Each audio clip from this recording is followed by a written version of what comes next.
Il y a un piège derrière l'expression « jeune ». Certains définissent la jeunesse comme une période où on doit s'amuser, où il ne faut rien prendre au sérieux, où il faut faire ce qu'on veut. Et pour d'autres, la jeunesse, ça sonne dans leur tête une vie éternelle. C'est-à-dire qu'ils vont rester toujours jeunes dans leur vie. Ils ne vont jamais vieillir, ils ne vont jamais grandir. Mais c'est un gros piège derrière cette expression jeunesse. Bienvenue sur Pénéfa Institut. Sur cette chaîne, nous partageons ce que nous pensons, ce que nous savons, ce que nous faisons et ce que nous avons avec vous. Dans cette série, vous allez comprendre pourquoi la plupart regrettent leur passé à un certain moment de leur vie. Et si tu entends quelqu'un dire « si je savais », ça veut dire que ce qui va suivre là, c'est le regret que la personne va exprimer. J'étais en train de discuter avec un monsieur qui travaille pour une multinationale américaine ici en France. Il a 55-56 ans et on discutait et je lui posais un certain nombre de questions. Et quand je l'écoutais parler, je sentais vraiment qu'il regrette d'avoir passé sa jeunesse à ne pas faire un certain nombre de choses. Et par curiosité, je lui demande, mais une question, je lui demande, mais est-ce qu'il y a quelque chose dans votre vie que vous auriez pu faire, que vous n'avez pas pu faire, que vous regrettez aujourd'hui? Bientôt, vous aurez 56 ans. Il me dit, oui, il y a deux choses principalement. Et je lui demande par curiosité toujours, qu'est-ce que vous avez manqué? Ou bien qu'est-ce que vous n'avez pas pu faire quand vous étiez très jeune?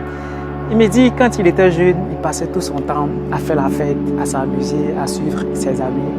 Et c'est au moment où il va perdre sa mère à 32 ans, non, presque à 32 ans, qu'il a perdu sa mère là, qu'il va maintenant se rendre compte qu'il est en train de gâcher sa vie. Et je lui pose la question à l'époque, qu'est-ce qu'il avait envie de faire? Qu'est-ce qu'il voulait faire qu'il n'a pas pu faire? Il me dit, la première chose, c'est qu'il voulait monter une boîte. Il voulait faire le tour du monde. Et je lui dis, mais qu'est-ce qui t'a empêché? Il dit, mais rien ne l'a empêché, sauf qu'il a suivi beaucoup ses amis. Il croyait qu'il allait toujours rester jeune. Donc, c'est quand sa maman est partie qu'il s'est rendu compte qu'il est temps qu'il prenne sa vie en main. Et là, c'était déjà trop tard parce que si sa mère était vivante et qu'il avait commencé à faire quelque chose, il avait commencé à monter ses projets ou même il avait commencé à prendre sérieusement sa vie, il allait avoir le soutien de sa mère. Mais maintenant, sa mère n'est plus et il ne sait plus quoi faire. Donc, il est obligé de faire ce qu'il n'a pas envie de faire aujourd'hui. Et deuxième projet qu'il avait envie aussi de réaliser, c'est qu'il avait pour projet de faire le tour du monde. Mais qui parle de tour du monde, il faut avoir une assise financière vraiment solide pour pouvoir s'offrir un certain nombre de prestiges ou de voyages à travers le monde. Vous comprenez que c'est à un certain moment de la vie qu'on se rend compte que la vie, elle est éphémère sur cette terre. La vie passe très vite, mais parfois on ne se rend pas compte. Il y a certains qui investissent leur énergie, leur temps, même leur argent dans des bêtises, dans des fêtes. Et vous avez compris un peu l'histoire du monsieur. Il regrette aujourd'hui à 56, à 55 ans de n'avoir pas réussi à faire ce qu'il avait envie de faire. Et aujourd'hui, parfois, nous les jeunes, on pense qu'on va rester éternellement jeunes. Dans notre tête, on peut rester jeune, mais physiquement, il y a un certain nombre de principes qui s'appliquent à nous, qui font qu'on est obligé de vieillir, de grandir. Parfois, étant jeune, on arrive à courir, à faire des kilomètres en quelques minutes. Mais à un certain âge, on ne peut plus faire certaines choses. À un certain âge, on ne peut plus faire certaines choses. C'est là qu'on se rend compte que tiens, on est en train de prendre de l'âge.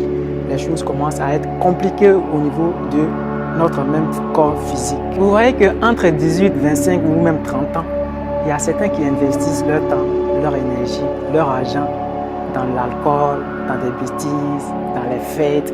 Écoutez, je suis moi-même jeune, je ne suis pas en train de prêcher une sagesse ou une intelligence à qui que ce soit. Mais en même temps que je vous parle, en même temps je me parle aussi parce que, comme je vous le disais, je suis également jeune. J'aimerais qu'on réfléchisse dès maintenant à notre vie. Il faut qu'on réfléchisse sérieusement, il faut qu'on se pose des questions. Est-ce qu'aujourd'hui que j'arrive à faire, on va dire, 10 km en moins d'une heure, est-ce que d'ici 20 ans, est-ce que d'ici 30 ans, est-ce que d'ici 25 ans, je pourrais toujours parcourir les 10 km en moins d'une heure?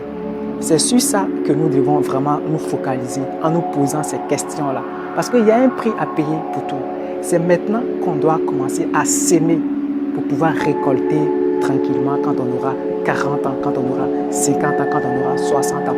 Ce n'est pas après qu'on va commencer à courir derrière les choses qu'on aurait pu avoir quand on avait 25 ans. Les choses qu'on n'aimait pas faire, mais aujourd'hui, vu l'âge qui est avancé, on est obligé d'accepter et on est obligé de faire avec.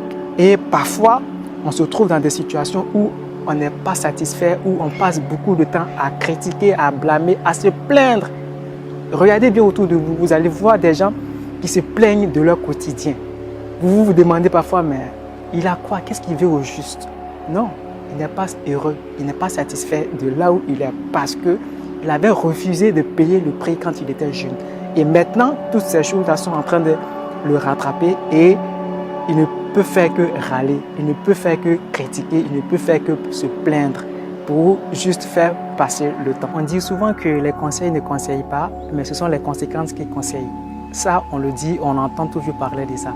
Mais je pense qu'on n'est pas obligé de subir les mêmes choses avant de comprendre. On n'est pas obligé de passer par là. Vous savez, il y a un prix à payer pour tout. C'est maintenant qu'il faut payer le prix. Maintenant que nous avons la force, que nous avons l'énergie. Tu peux être dans un environnement, dans un milieu qui ne te plaît pas, mais il y a un prix à payer. Comme je disais tantôt, il faut que tu acceptes de payer le prix. Tu peux être dans un boulot que tu n'aimes pas, que tu détestes, que tu hais, mais paye le prix maintenant. Parce que le prix que tu payes maintenant pourra payer tous les prix dans le futur. J'ai pété et je répète. Paye le prix maintenant pour pouvoir payer tous les prix dans le futur.